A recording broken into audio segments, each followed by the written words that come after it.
जय सिया राम। नमस्कार मित्रों, आज हम आपको बताते हैं जो स्त्री अपने पति को वशीकरण करना चाहती है उसके दुष्परिणाम क्या हैं। पूर्व काल की बात है। नारद पुराण में यह कथा आती है। उत्तर भाग में रुक्मांगद नामक राजा हुए थे। अपनी पत्नी मोहिनी के साथ में एक जंगल में से गुजर रहे थे। वहाँ पर एक छिपकली उनके घोड़े के टाप से दब गई थी। तो रुक्मांगद नामक जो राजा थे उनको दया आ गई। दयावश वो उतर गए घोड़े से और उस छिपकली को तृण आदि घास से जो है आच्छादित कर दिया और अपनी पत्नी से कहा कि मुझे भी इस छिपकली के लिए जल ले आओ, ठंडा शीतल जल, और मैं भी पी लूँगा। तो छिपकली को के लिए उनकी पत्नी जल लाती हैं, शीतल जल, और उसका छींटा लगाते ही वो छिपकली को होश आ जाता है और वह छिपकली मनुष्य वाणी से बोलती कि हे भूपाल, हे राजन, आपने बड़ी कृपा करी, मुझे बड़ी प्रसन्नता हुई।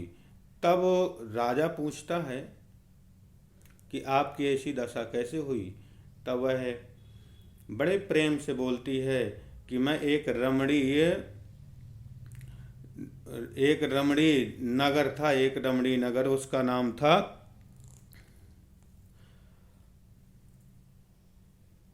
साकल।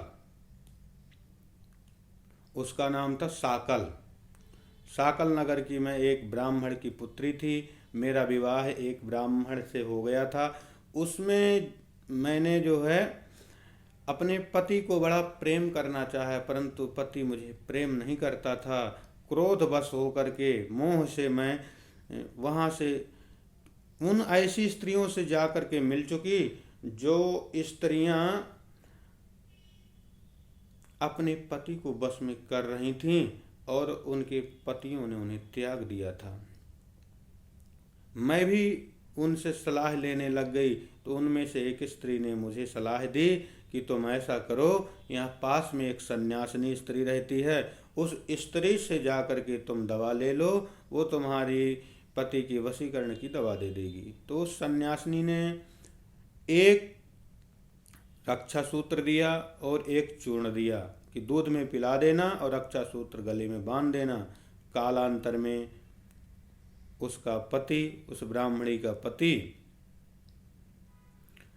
दिन पे दिन रोगग्रस्त हो गया, शरीर क्षीण होता चला गया, बल पराक्रम घट गया।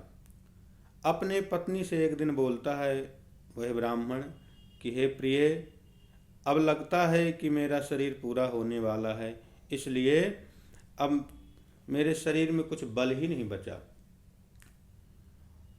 तो उस ब्राह्मणी ने, जो छिपकली बनी ब्राह्मणी ने उत्तर दिया कि हे पतिदेव, मैं आपकी सेवा करने के लिए तत्पर हूँ और आपकी सेवा निरंतर करती रहूँगी। अनेक प्रकार की जड़ी बूटियाँ आपको ला करके खिलाऊंगी जिससे आप स्वस्थ हो जाएंगे। तब कुछ दिन बाद में वह स्त्री उसी सन्यासिनी के पास में जा पहुँचती है और कहती है कि हे सन्यासिनी, कोई ऐसी दवा दे दो जिससे मेरा पति ठीक हो जाए।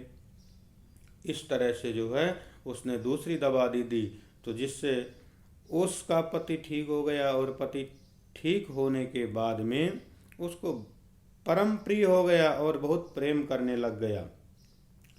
जब प्रेम करने लग गया तो कुछ समय बाद मेरा भी शरीर पूरा हो गया। तो जब मेरा शरीर पूरा हुआ तो 15 कल्प तक तांबे के भाड़ में मुझे जो है जलाया गया। और जब मेरा कुछ समय और शेष था तो मुझे छिपकली का रूप दे करके मुझे इस जंगल में पटक दिया।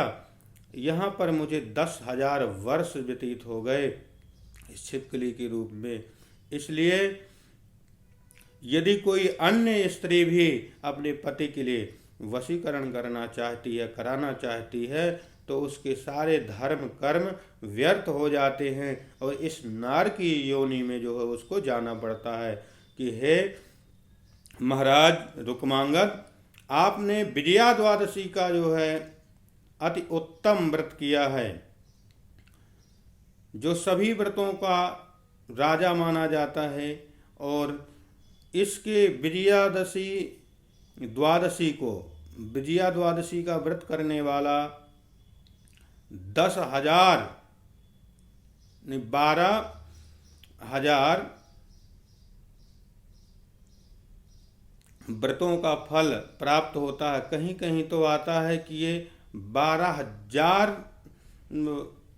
कल्पों का जो फल होता है उसका फल प्राप्त होता है। इसलिए आपने गंगा सरजू के संगम में ये व्रत किया है, इसलिए आप अपने विजयादशमी के पुण्य का फल मुझे प्रदान करें तो मेरी इस तरह से मुक्ति हो जाएगी। क्योंकि स्त्री का पति ही स्वामी होता है, भर्ता होता है, रक्षक होता है, सब तरह से पति होता है। इसलिए पति को कभी वश में करने की चेष्टा नहीं करना चाहिए। यदि कोई स्त्री ऐसा करती है तो उसको या तो विजया द्वादशी का व्रत करना चाहिए उसकी मुक्ति से छुटकारा पाने के लिए, अथवा किसी ब्राह्मण या साधु के द्वारा किया गया हो यह विजया द्वादशी व्रत का, तो उसके पुण्य प्रभाव से मुक्ति प्राप्त हो जाती है। यदि आप ऐसा करती हैं, सभी स्त्रियों से निवेदन है कि यदि आप ऐसा करती हैं तो यह उपाय अवश्य करें और आगे से ऐसा विचार करें कि मन में भी विचार ना आए कि हमको अपने पतियों को वश में करना है। जय सिया राम, जय सिया राम। यदि अधिक जानकारी चाहते हैं आप लोग तो मेरे नंबर पर संपर्क कर सकते हैं 74 70 87 83 37। जय सिया राम।